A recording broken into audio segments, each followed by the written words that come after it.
Matt Powell and Kent Hovind and a few others I could mention have no concept of respect for integrity of knowledge. No. They just say things are true because they want them to be true.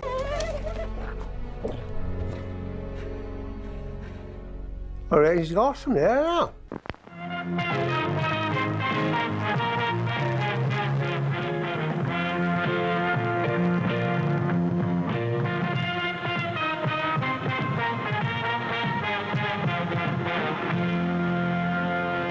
Hey everyone, JL here, and welcome back to Bridge the Divide, where I examine irrational beliefs, the irrational behaviors that often follow, and how we, with education, rationality, and reason, can bridge the societal divides that they create. So in this next examination of the grifter and Hovind submissive Matt Powell, the hate preacher's ignorance and deception continues to know no bounds. This time, Matt is taking one of his characteristic wild swings at abiogenesis, and as the explanatory model that is the Matt Powell theory accurately predicts, he royally screws the banana. Let's dive in.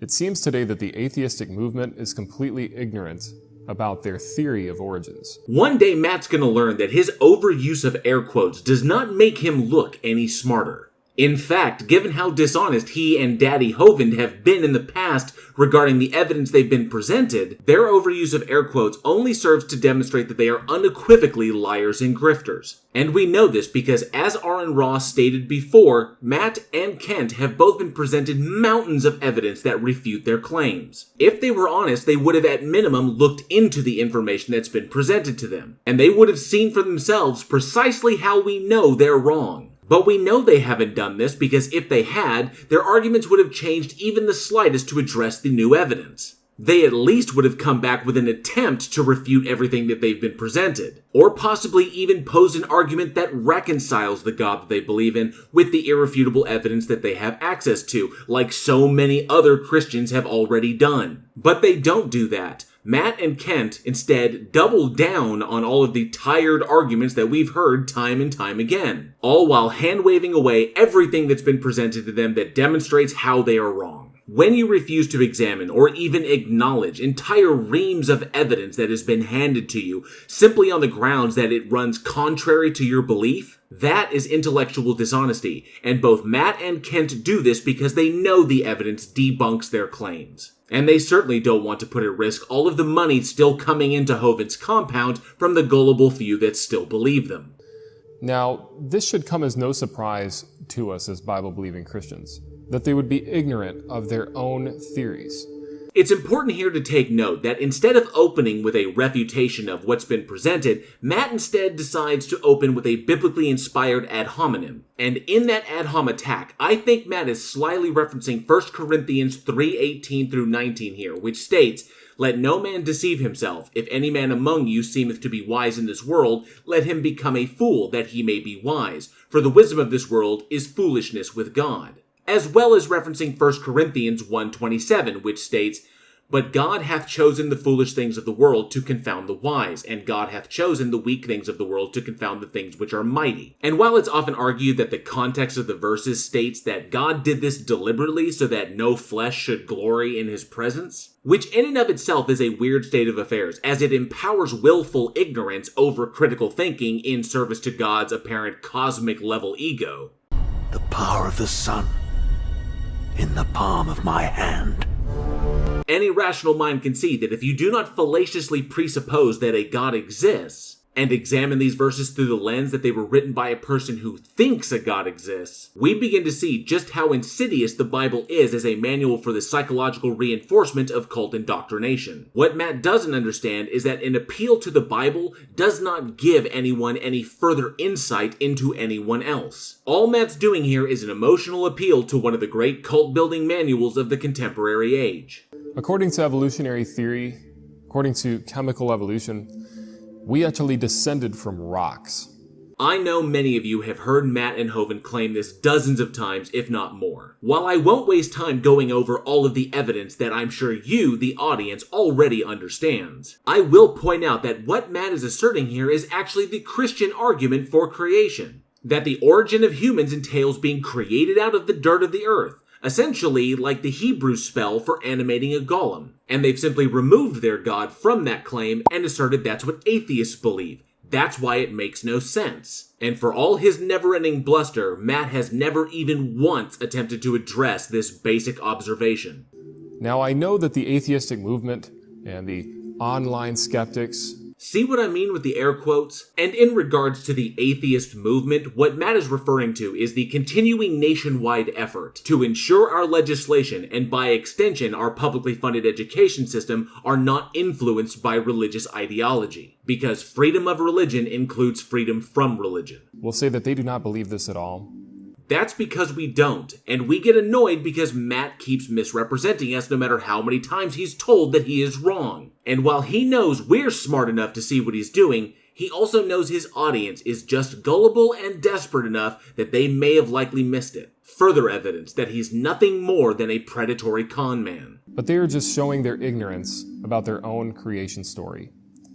Their own creation myth of how life started from non-living chemicals. It's not a myth no matter how much he wants it to be. It's a hypothesis. We understand that the basic elements that compose all life are abundant throughout the universe. We also understand organic chemistry and how these elements naturally interact with one another with no agential interference. While we haven't yet figured out which version of abiogenesis is the one that took place, we are very much like Galileo, Copernicus, Newton, Einstein, and many, many others in the stretch before the breakthrough. It just takes time and work. The reality is, the fact that we don't know does not make the God hypothesis true. And the fact that we may never know also doesn't make the God hypothesis true. But the real question is, if we do figure it out, will Matt and Kent's arguments change? Or will they double down on some absurd conspiracy theory so they can maintain the ruse? If you type in on the internet, "You owe your life to rock," it brings up a paper called "You Owe Your Life to Rock." Uh-oh, Matt is citing articles again. You know what that means. If you were to click on that paper, the first few words of that paper are, "Thank goodness for granite." Fortunately, despite how little Matt was showing, I actually found that article, and I did in fact click on it. It was published on science.org, a nonprofit science journalism website, and it was written in reference to this published research article which examines how biogeochemical and genomic studies have suggested that the availability of trace metals has been essential to the progressive evolution of life on Earth. Now, the article that Matt highlighted took the complex information from that research article and presents it in a manner in which lay people can quickly understand it. And this was evidenced by the very next line in that paragraph that Matt conveniently didn't read for the audience. If not for the formation and subsequent erosion of large quantities of metal-rich granite on a supercontinent that formed billions of years ago, the evolution of multicellular life, including us, could have been stifled or delayed according to a new study. Essentially, the article explains how geoscientists are attempting to connect the apparent reliance of multicellular life on heavy metals for survival with what we empirically know about the Earth and its early stages of formation. So once again, we can see that Matt has deliberately misrepresented a scientific article in another impotent attempt to disparage his critics and mislead his audience. This paper goes on to say that we actually owe our life to rocks that were rained on. Quick note, what Matt just said there was an outright lie. The phrase rained on never once appears in the article. And what happened was, these granite rocks were rained on for 2 million years. Apparently, Matt is subscribed to PBS Eons, a terrific channel by the way, and is referencing this video of theirs from 4 years ago. Matt even made his own video attacking that video 3 years later. But the 2 million years of rain reference appears nowhere in the science.org article or in the original research paper. Matt is deliberately conflating two separate things here, which of course is just more direct evidence that he's breaking his 9th commandment. And it eroded the rocks to a point where multicellular life would be able to use the chemical compounds that were eroded from the rocks to be able to come into existence. That would be a massive oversimplification of what is presented in that article. Matt is deliberately doing this so that he can gloss over some of the more important explanatory information. I've also linked both articles in the description so that you can view them yourselves. We are multicellular organisms. He actually can tell the truth about something.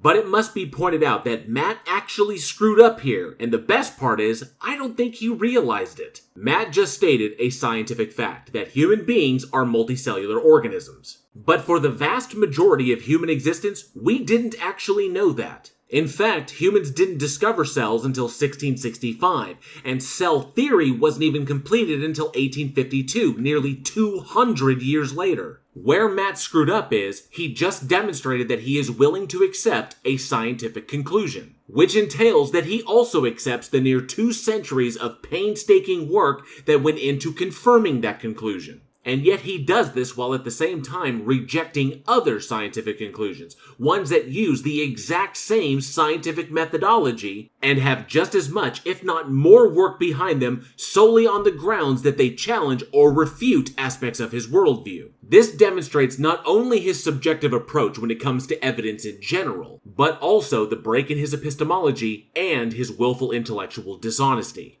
That means that we descended from rocks, according to chemical evolution, according to their evolutionary abiogenesis hypothesis. This is absolutely not the case. The article suggests that the environment in which these chemical processes took place may have been essential to the formation of life. The operative phrase there is may have been. As I stated previously, those decades and centuries of work that go into our understanding of reality that Matt here readily accepts regarding many of the scientific conclusions that he takes for granted on a daily basis, we are currently in the midst of that with abiogenesis. It's so insane. Argument from incredulity, and I'm pretty sure an implied ad hom. But yet they'll sit there denying it. They'll sit there saying that they don't actually believe this. Because we don't. It's their argument minus a god. He really needs to stop projecting his beliefs onto others. When we have legitimate proof that shows that it is what they believe, and whether they realize it or not. Nope, just Matt's consistent misinterpretation of things that actually support what we believe. In another scientific paper on the origin of life, it goes on to say that rocks and minerals played key roles in virtually every phase of life's emergence. And here we go again. The quote Matt just cited here is actually the abstract from a paper that was published back in 2005. An article written by Robert M. Hazen, one of the world's foremost authorities and researchers on mineralogy and crystallography, and executive director of the Deep Carbon Observatory. So yes, they are saying that rocks were rained on, minerals were eroded, we evolved from the minerals. By definition, that means that we were conceived from rocks. Incorrect terminology, Matt. Conceived and formed are not the same thing. Conceived means to become pregnant with. It has biological connotations that do not apply here. Formation, especially cellular formation, denotes the well-understood, complex chemical interactions that would be necessary to facilitate early-stage single-celled life. Given his intimate relationship with Dr. Peel, I'm quite certain that Matt knows the difference and is doing this deliberately. But yet they will deny the fundamental of their faith. They'll deny their own creation myth. That's because it isn't ours. It's Matt's and Hovind's and all the other disingenuous grifters who are misrepresenting atheism to get a buck. And they will say that what we believe is crazy and that Christianity is insanity. While I'm not personally a fan of intentionally divisive language, or using specific terminology with the goal to kick the hornet's nest just to see them flip out, atheists pretty much agree that predicating an entire worldview on God magic done it is pretty damn ridiculous. But I absolutely understand why some individuals' language and tone can become quite aggressive. And that's because they've seen and experienced firsthand the great harm and societal division that such thinking causes. And they've chosen to fight that pervasive denial of reality as aggressively and passionately as they can. You know what's insanity? Saying that the universe created itself from nothing. And then after that creation from nothing, that rain created itself, rained for 2 million years on some rocks, turned the rocks into soup. The soup came alive, and we descended from these single-celled organisms that became multicellular and turned into fish, and then into fishermen.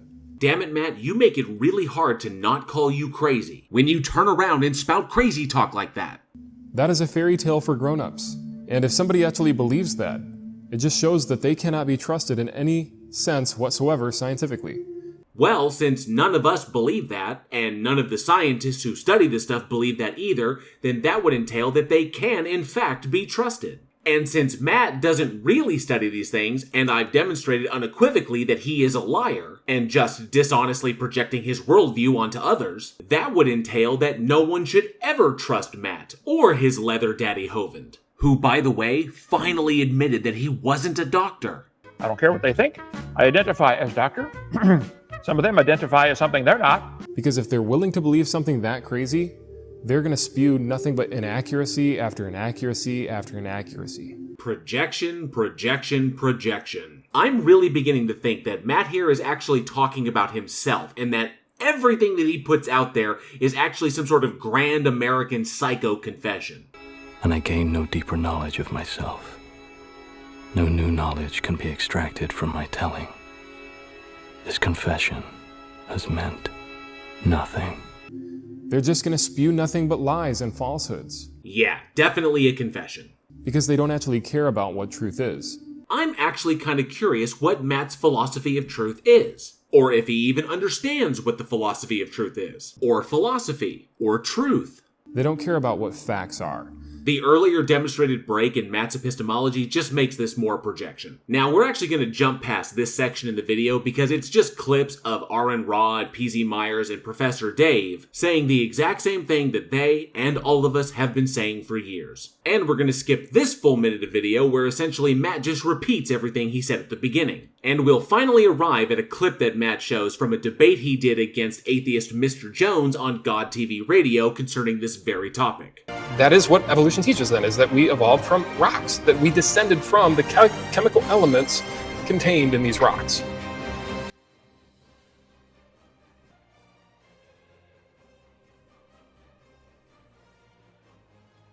And Matt presents this as some sort of big win. But as usual, the truth actually lies in what Matt chooses not to show you. Check it out. The rock thing, no, I don't believe for 1 second, no. Because I think you're oversimplifying, because you said on video that a rock... You said on video... I was quoting the paper. You said on video that a rock conceived. What I said was... Can you tell me how a rock conceives? Can you say that again? I can barely hear you. I call bullshit. He heard him just fine. So once again, Matt Powell not only lies about atheists and misrepresents the science that he cites, but he also defeats himself because he is so philosophically and scientifically illiterate that he doesn't realize he's inadvertently committed seppuku with the sword of logical entailment. The very same sword, by the way, that all gods eventually die on.